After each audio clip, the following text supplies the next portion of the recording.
আগামী 25 অক্টোবর খাদ্য অধিদপ্তরের পরীক্ষা। উপখাদ্য পরিদর্শক 18টি জেলায় উপখাদ্য পরিদর্শক পরীক্ষা হবে। এই পরীক্ষার সময় কখনও নকল মুক্তভাবে পরীক্ষা হওয়ার জন্য বিভাগীয় শহরে পরীক্ষাগুলো হচ্ছে, কোনো জেলা কোটা নেই।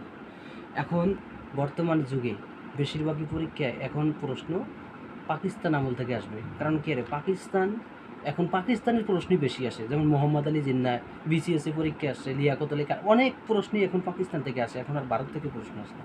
এখন সবাইকে পাকিস্তান সম্পর্কে ভালো করে পড়তে হবে। যে পাকিস্তানের প্রথম প্রেসিডেন্ট ছিলেন ইস্কান্দার মির্জা, পাকিস্তানের প্রথম প্রধানমন্ত্রী ছিলেন লিয়াকত আলী খান, এগুলো ভালো ভালো করে পড়তে হবে। এখান থেকে এক মার্ক অবশ্যই কমন পড়বে। লিয়াকত আলী পরে মৃত্যুবরণ করে খাজা নাজিমুদ্দিন, এগুলো পড়তে হবে। সোহরাওয়ার্দী পাকিস্তানের প্রধানমন্ত্রী 1956 সালে। বৌদ্ধ ধর্মের তক্ষশিলা অবস্থিত রয়েছে পাকিস্তানে।